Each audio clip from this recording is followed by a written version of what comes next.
So on one of our live coaching calls today, one of the topics that we were discussing were some of the coaches that are growing their online fitness businesses, the concept of failure and what failure actually is, and the fear that failure provokes. Because a lot of them, and a lot of people, and a lot of trainers specifically, fail to take action purely through fear. The fear that they'll put content out there and it won't work, or the fear that if they do put content out there and it does work, that they can't get a client result. But it's just this constant fear of failure and success.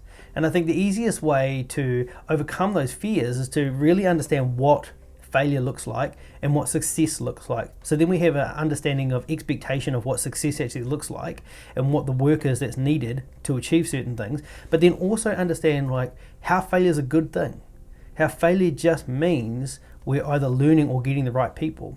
Like if we're closing sales at 20-30%, it means that 7 or 8 people are saying no every single time.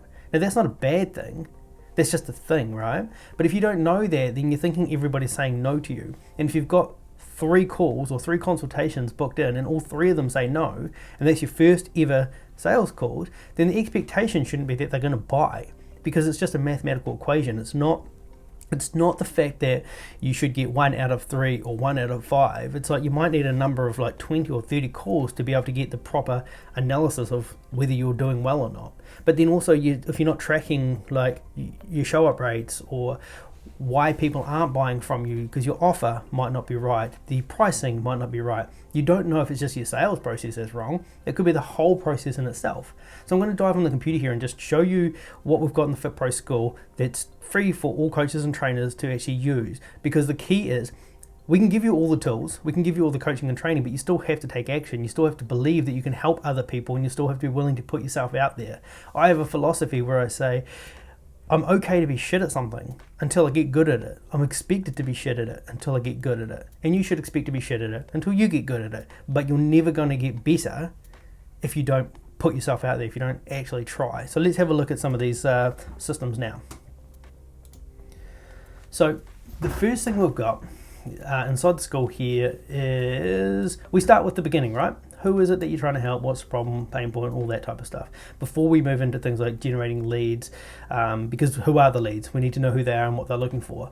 But if we go in here, what we've got is these folders and files for you to use because it's helpful.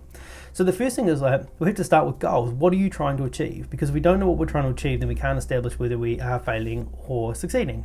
We map out what is success. What does success look like for you? And what's in reverse engineer that to know what's expectation over the next 3 months, 6 months, 12 months for you. What should you expect? And then how do you actually track that on a daily, weekly basis? Well, we have the tracking sheets for you to track to go, if you hit these targets that you've chosen, then the only way you can not succeed is by not following the process. It is as simple as that. But the other part of that equation, if it's not working, then you can also see why it's not working because you're keeping track. So we go, let's have a look. If you're doing some organic content, then here's something to follow. You got your goals, now you've got some organic content. Now we want to track our sales and see what's going on. Are people not showing up? Are the people the wrong people, so we're not making offers? Therefore we need to go backwards and go, can we fix our content strategy or our marketing strategy? Now these are all things that we do prior to being able to launch ads to grow and scale. I think that's another confusing thing when people are trying to scale a business that doesn't exist, because you can't scale from none, right? You have to get the foundations right, get some clients on board, improve what you're doing, get your clients some results. Then you can look at scaling what you've built.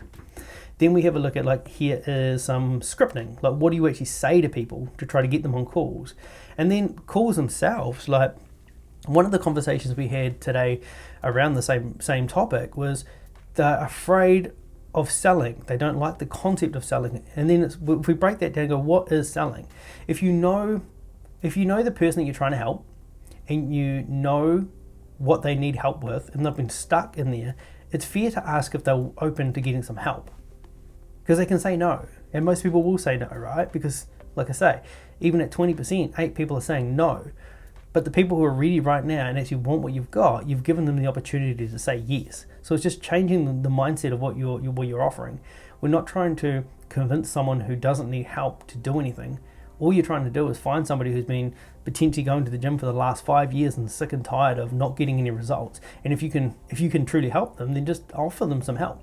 and then just go from there. So once we know how to actually get our clients in, then we just have to follow the processes of like time is something that's going to happen. You're going to run out of time. So we track our time and go, where's the most value time to be putting our time? And we just track that through another sheet like this, so we actually know what we should be working on and what we're not. And you'll see quite clearly, like the people who aren't achieving much are spending most of their time sort of in this area here, and the ones that are achieving a lot are spending more time in this area here. And you just need to work yourself through these processes. Now, if we go back here, once we've identified the who, the what, we've gone through the worksheets, we've figured this out, you've got everything you need. Now it's just the machine. How do you actually make this thing work? Because the truth is, now it's just execution. Then we can look at growth and scale. So if you're a coach or a trainer and you're looking at growing your online fitness business, we create content like this every single week that's designed to help coaches and trainers stay in the industry. I'll put a link here to the FitPro School with all the worksheets and everything we went through today. Hopefully that your business is booming in 2023.